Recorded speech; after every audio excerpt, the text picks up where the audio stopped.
that announcement coming up. But let's check in with Ashton. It is Ashton's Adventure. There Ashton is live at Discovery Park. Good morning to you.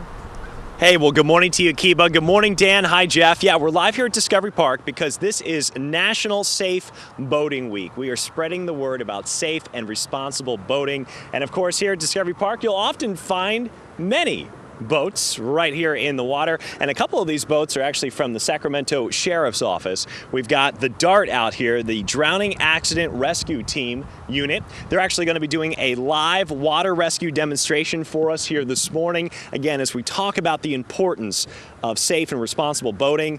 And of course, we'll be talking a lot about this throughout the week. We're actually going to be dedicating a big portion of our show coming up on Friday to this very topic as we go into Memorial Day weekend. Dan, Kiba, and Jeff, you know the importance of keeping it safe on the water. And again, we're going to be talking a lot about this today. And of course, I got your complete forecast coming up as well. I'll tell you, it is sunny and it's already quite warm here at Discovery Park. We are spreading the word about safe and responsible boating.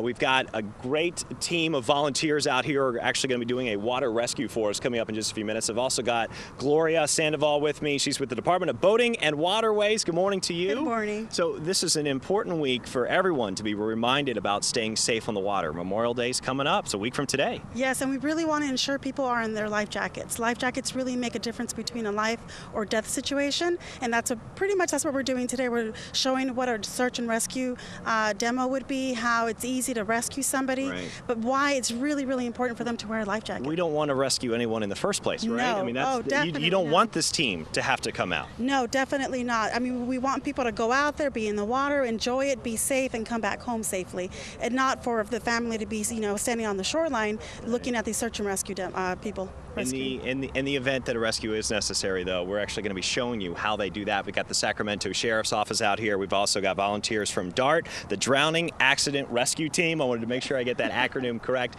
So we're going to be doing that live demo coming up for you here in about 10 minutes or so. Right now, let's take a quick look at the weather. Temperatures warming up quickly. We're already well into the 60s and in some cases already into the 70s. By noon, temperatures will have climbed into the 80s, and then this afternoon we're going to climb into the lower 90s. The first day we've been in the 90s in more than a week, but fortunately, if you don't like the heat, this is only a one-day heat wave. Tomorrow, temperatures start to drop again. Dan and Kiba, we're going to show you that complete forecast coming up. We're going to have this water rescue demonstration coming up here in just a little bit as well.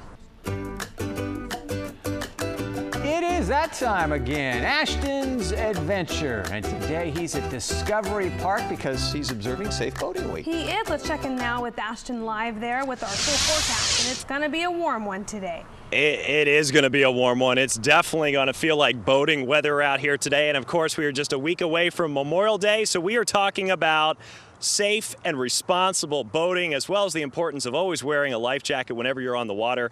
I've got Bob Erickson with me. He is with the Drowning Accident Rescue Team, or DART, as you like to call it. Good morning to you. Good morning. How you doing? So we're out here to do a demonstration. We're going to go ahead and have our assistant over here, Jim, go ahead and get that started. All right. And as we start this demonstration, tell us about what we're seeing. What is this out here? Well, you have someone just fell overboard. So people would yell, "Man overboard." He fell into the river. Luckily, he's got on an inflatable life jacket. It's a CO2 operated. He's pulled that, which looks like it brought him back up to the surface. Now the rescue diver went out with a throw bag and threw it, and it didn't discharge very well. So the second throw bag came out from the person on the boat, and now she's pulling him back into the boat. This is an excellent way to pull someone who's overboard back into your boat or back to shore without putting a second person in the water and increasing the chances of having secondary victims. And unfortunately, Bob, this happens more often than you would like it to. We were looking at some of the statistics earlier, 473 boating accidents around the state of California. So this is Sienna, right? How old are you, Sienna? 5 years old. Well, her jacket looks like it fits pretty well. Yes, and basically what you do is the parent stands behind the the child, and you lift the life jacket up by the shoulder straps. If it doesn't go above the earlobes here, then it fits perfectly well, which that's the case with Sienna. All right, Sienna's looking good. Now, what about my boy over here? What's your first name again? Marcelino. Mussolino? Yes. All right, so this jacket looks a little large. It does, and actually life jackets that are for adults are not meant for children, and I'll show you why. Again, the same concept, the fit test. If a kid goes in the water, when he jumps in, the first thing that they automatically do is they raise their hands up in the air. Yeah.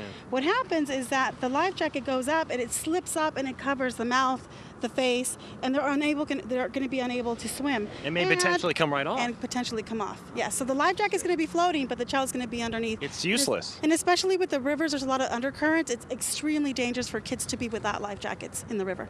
Life jackets, you mentioned it, they save lives. Absolutely. Very important for boaters. Let's talk about how they should fit. Well, okay, so when you're looking to buy a life jacket, definitely check the inside label. Okay.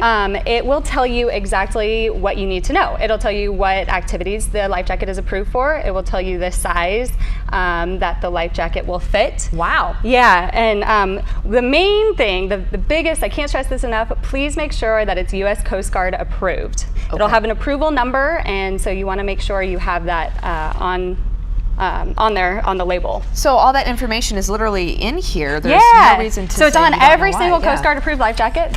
This one looks a little different. This is actually one of our newer styles of jackets. It's an inflatable. So go ahead and put this on. Okay. We want to demonstrate kind of what this one does. This is only approved for 16 or older. And it does have some restrictions, like you can't wear it while you're wakeboarding or on a PWC, a personal watercraft. It's really light though. Yeah, it's very light, very really comfortable light. for wearing all day. That's the purpose of it, Okay. so that boaters will actually wear it. But here comes the fun part. Here comes the fun part. You're in danger. You Okay. need the life jacket to float. Okay, so then I Hold this pull cord. this yellow cord right here. Okay, ready? Here we go. I'm bracing for it. Now I am not drowning. How Right. about that? You are Yeah. floating, I am so- floating now. And Okay. if you want to go ahead and a little extra flotation there for you. Yeah, but I definitely feel secure in this thing, and I know that I'm not going to, be bobbing up and down. Right. Let's say I got in an accident and I hit my head. There would Yep. be no question that Right. my neck would definitely be supported in this. So. Okay, so Most now definitely. let's get to what all parents need to know, how a life jacket should fit their kid. I actually brought someone here with me to help demonstrate this. Okay, great. And so this is Bryce. Hi, Bryce. Bryce actually has his life jacket on. It's all buckled up, looks like he's ready to go, but unfortunately this life jacket is much too big for him. So the first thing kids do when they jump in the water is put their arms up. So go ahead and put your arms Yeah, up. you're having fun. Bryce jumped in the water, and here is his life jacket. It does not fit properly. This is not going to help save That his is life. not good for you, Bryce. Right. So we want to make sure the life jacket is properly fitted, which again, you'll see on the inside label, like I told you a little earlier. So now Bryce is going to get this all buckled up. And that is considerably smaller as well. Considerably smaller. Yes, there's a Yep. huge difference between that. Most definitely. So this one's all buckled up. He's ready to go. These are all tight. And we checked the label. It's good for his size. And what you want to do to test to make sure this jacket fits properly is pull up on the shoulders. And if it goes above the bottom of his ear, that life jacket is too big. But this goes right to the bottom of his ear. It's going to help save his life if he's in an emergency situation. How do you feel, Bryce? You feel good? Real good. Thumbs up. Give me a thumbs up. Awesome.